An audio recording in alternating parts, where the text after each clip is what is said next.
سلامونه، نیکې هیلې او احترامات مو په ډیر درنښت سره قبول کړئ. ورور مو سمیع الله سمسو د افغانستان د خوست ولایت د مساخیل ولسوالۍ اوسیدونکی یم. برحاله د مالیزیا هیواد د البخاري پوهنتون د کمپیوټر ساینس څانګې محصل یم. راځم یو څو نکات یې څو ټکي مخته راوړم. په لومړي کې به دا ووایم چې ما څنګه سکالرشیپ واخیست او څومره وخت کې زه دلته راغلم.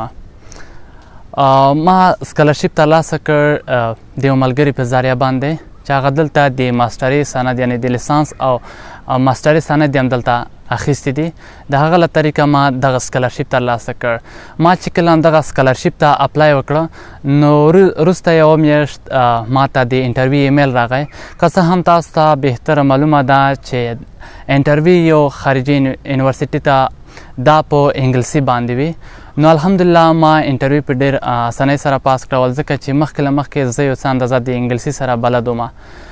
نو زه چې کله دلته په لومړیو کې راغلم نو همدغه چاپریال سره همدغه خلکو سره ډېر نااشنا غوندې وم. ځان بالکل داسې نااشنا غوندې راته ښکارېده.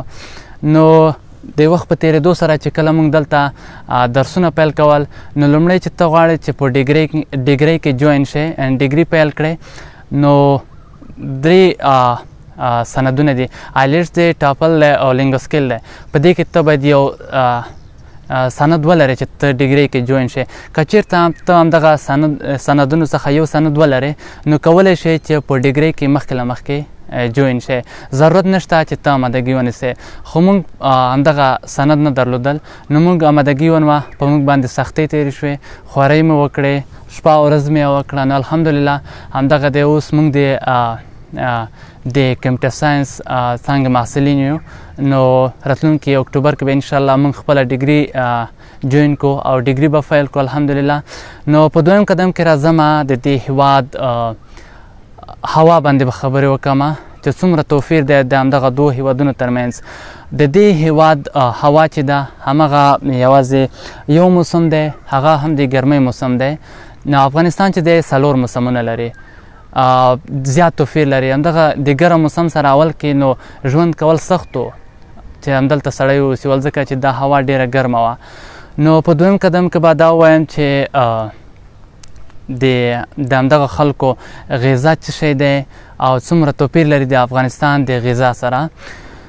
که څه هم دغه خلک چې دی په 100 کې 95% همداسې به ووایم دغه خلک وریجې استعمالوي د خوراک لپاره.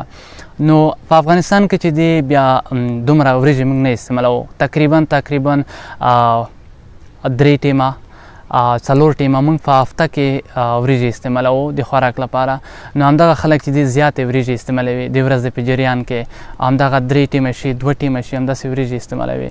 نو دریم قدم کې به د دې هیواد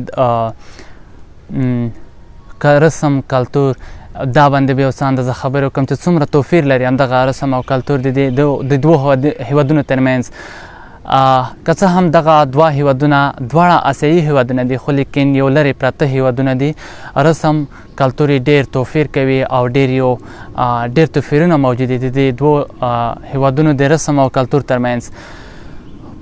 که څه هم په لومړیو کې دلته ژوند تېرول سخت و زموږ لپاره، خو د وخت په تېرېدو سره د دې چاپریال سره د دې هوا سره او د خلکو سره مناسته او پاسته وشوه. الحمدلله اوس ژوند بیخي نرم روان دی.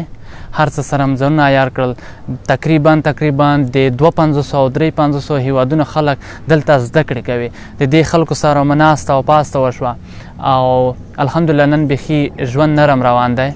په وروستیو کې به زه یو سپیشل میسج هغو کسانو ته پرېږدم چې دوی زما همدغه خبرې اوري او دوی ته یو څه اندازه ګټه ورسوي او مفید ورته تمام شي. راځم څنګه کولی شو چې یو نړیوال شاګرد ځان جوړ کړو.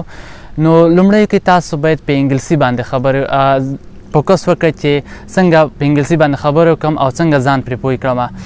که چېرته په انګلیسي باندې تاسو پوهیږئ او انګلیسي مو زده وي نو ډېر په اسانۍ سره تاسو کولی شئ چې سکالرشیپ یعنې خارجي شاګرد یعنې نړیوال شاګرد ځان جوړ کړئ.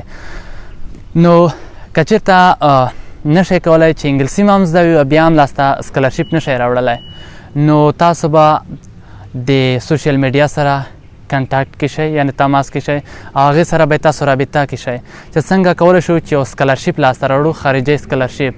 نو که همداسې نشئ کولی نو تاسو د هغو کسانو سره په تماس کې شئ چې هغه ستاسو کلیوال دی او یا مو ملګري دي، هغه که لرې دي او که نږدې دي، نو تاسو د هغه سره تماس کې شئ چې آیا د سکالرشپ څنګه لاسته راوړل کیږي او څنګه کولی شم چې سکالرشپ لاسته راوړم. نو که چېرته تاسو ته هغه معلومات درکړي نو تاسو کولی شئ په اسانۍ سره یو نړیوال شاګرد او یو خارجي شاګرد ځان جوړ کړئ. ورور مې سمیع الله سمسور، سلام علیکم.